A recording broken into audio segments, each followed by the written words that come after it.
और हमारे सहयोगी अदिति नागर हमारे साथ है। अदिति, प्रधानमंत्री नरेंद्र मोदी ने इसके पहले भी 2 दिन पहले भी यही कहा था कि सबसे बड़ा हमारा दुश्मन है हम विदेशों पे जो निर्भर रहते हैं, आत्मनिर्भर बनना है। और आज उन्होंने कहा कि जीएसटी का उत्सव मनाइए। आज उन्होंने जो कहा वो एक डिफरेंट बात कही। उन्होंने कहा नागरिक देवो भव। हाँ, ये एक नई टर्म कॉइन की है और हम अक्सर अतिथि देवो भव का जिक्र, और ये हमारी संस्कृति में है और इसकी हमने पालना भी बहुत बार की है, लेकिन नागरिक देवो भव की सोच के साथ सरकार आगे बढ़ रही है।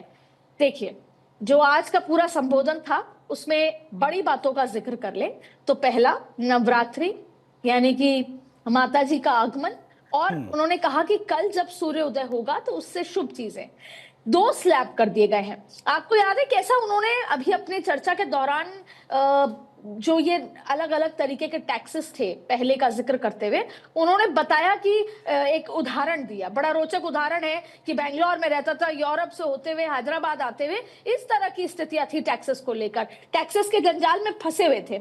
तो अगर उनकी बड़ी बातों का जिक्र करें तो एक ही नया टर्म हो गया है कॉइन, जिसे कहते हैं नागरिक देवो भव, यानी कि पीपल सेंट्रिक योजनाएं जो उन्होंने शुरुआत से करी, लेकिन अब हम टैक्सेस के जंजाल में नहीं फंसेंगे। केवल 2 स्लैब है, एक 0% स्लैब भी है, एक 5% स्लैब है, 18% स्लैब है। पहले 4 स्लैब्स हुआ करती थी, उन्हें काट दिया गया। सबसे ज्यादा फायदा किसको होगा?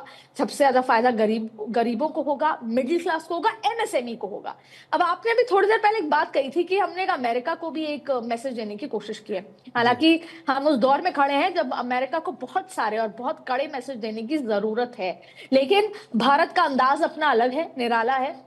वो लंबी लकीर खींचने में विश्वास करता है और यही वो लंबी लकीर है। पहला कि लोगों को ये सुविधा कि आपको टैक्सेस के जंजाल में नहीं फंसना है, आपको टैक्सेस के 2 आसान स्लैब दे दिए हैं और उन स्लैब्स के चलते, और आप जब प्रधानमंत्री ने संबोधित किया उससे पहले आसान भाषा में एक बार फिर जीएसटी को समझाने के लिए एक पूरी डिटेल भी आई है किस तरीके से। दूसरी बड़ी बात है, उन्होंने स्वदेशी का आह्वान किया कि जो आत्मनिर्भर भारत की दिशा में जो हम आगे बढ़ रहे हैं, कल सुबह से उन्होंने कहा कि हम आत्मनिर्भर बनने की दिशा में आगे बढ़ रहे हैं कल सुबह से, इसका फायदा होगा एमएसएमई। अच्छा, हम जो सबसे ज्यादा आत्मनिर्भर बनने की जो बात है और जब से स्टेबिलिटी की बात है, अगर भारत देश का एमएसएमई स्टेबल है, जिसके अंदर एग्रीकल्चर भी आता है, जिसके अंदर तमाम नौकरियां भी आती हैं, जिन नौकरियों का जिक्र हम करते हैं, स्टार्टअप्स भी आते हैं, अगर वो स्टेबल हो जाए, उनको इन टैक्सेस के जंजालों में नहीं फंसना पड़ेगा, तो जाहिर तौर पे भारत देश स्टेबल भी होगा। आगे जो आत्मनिर्भर भारत 2047 और तीसरी अर्थव्यवस्था में भी आगे बढ़ेगा। उन्होंने बार बार कहा कि हमें गर्व होना चाहिए ये कहने पे कि मैं स्वदेशी खरीदता हूं, मैं स्वदेशी को आगे बढ़ा रहा हूं। त्योहार आ रहे हैं, घर में आप ज्यादा से ज्यादा चीजें स्वदेशी करें। अच्छा, ये अभियान सुनने में ऐसा ही लगता है जैसे स्वच्छता अभियान था, अरे गांधी जी के समय से चलता आ रहा था, लेकिन आपने देखा कि स्वच्छता अभियान आसान नहीं था। शौचालय थे ही नहीं, शौचालय बनाना, लोगों को इस आदत में डालना, गांव के लोगों ने एक्सेप्ट ही नहीं किया कि घरों के अंदर शौचालय हो भी सकते हैं। वो उसको गलत मानते थे, वो उस प्रक्रिया को कि शौचालय ना होना, आपको जंगलों में जाना सही था। लेकिन फिर धीरे धीरे उनको आदत डाली, उनको बताया गया कि आपके सेहत के लिए, आपकी हाइजीन के लिए सब जरूरी है। जैसे वो अभियान आजादी के 60 साल बाद कितना डिफिकल्ट था, वैसे ही स्वदेशी को अपनाना। और मैं आपसे पूछूंगी अंजनी, आप खुद आज एक शर्ट खरीदना चाहते हैं तो आप तुरंत एक मॉल जाएंगे, जो आपके नोएडा में सबसे बड़ा मॉल है, और वहां जाके सोचेंगे कि रैंडम ये 4 जगह हैं और उन चारों दुकानों में आप संभवतः वो अमेरिकी दुकानें होंगी, आप एक शर्ट पिक करेंगे और आ जाएंगे। यही हमें बदलना है और उसके लिए आज ये पहला संबोधन है, ऐसे कम से कम 50 संबोधन होंगे। हमारे दिमाग में वो बैठना होगा कि कैसे जब चाहे अमेरिका का मन होता है तो वो टैरिफ ठोक देते हैं, जब चाहे अमेरिका का मन होता है सैंक्शंस। और यही एक मैसेज देने की कोशिश की गई है कि जो टैरिफ से हमारे जो मैन्युफैक्चरर उनको नुकसान होगा, अगर हम स्वदेशी खरीदेंगे तो उनको फायदा होगा। इंदर, जो प्रधानमंत्री मोदी का संबोधन रहा है, अब उसको लेकर आम जनता, क्योंकि आम जनता इंतजार कर रही थी कि आज प्रधानमंत्री के संबोधन में क्या कुछ होगा, उन्होंने स्वदेशी का नारा दिया और नागरिक देवो भव का भी एक नारा दिया।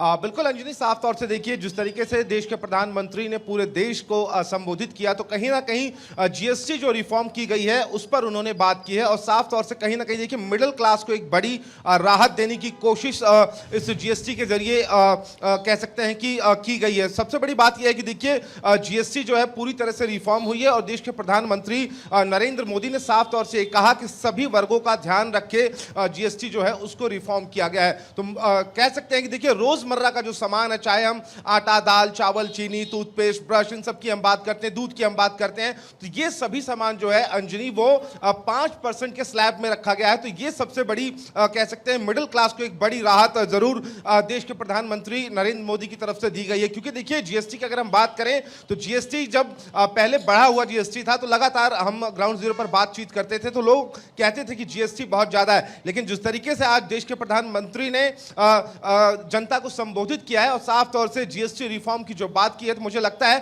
कि कहीं ना कहीं अब बहुत सारे मध्यम वर्ग के जो लोग हैं उनको थोड़ी सी राहत इसमें जरूर मिली होगी। साथ ही प्रधानमंत्री नरेंद्र मोदी ने यह भी कहा है कि आप बने रहिए, ये भी हम जानने की कोशिश करें कि वहां की आम पब्लिक क्या सोचती है। आम पब्लिक से भी आपके जरिए हम बात करने की कोशिश करें।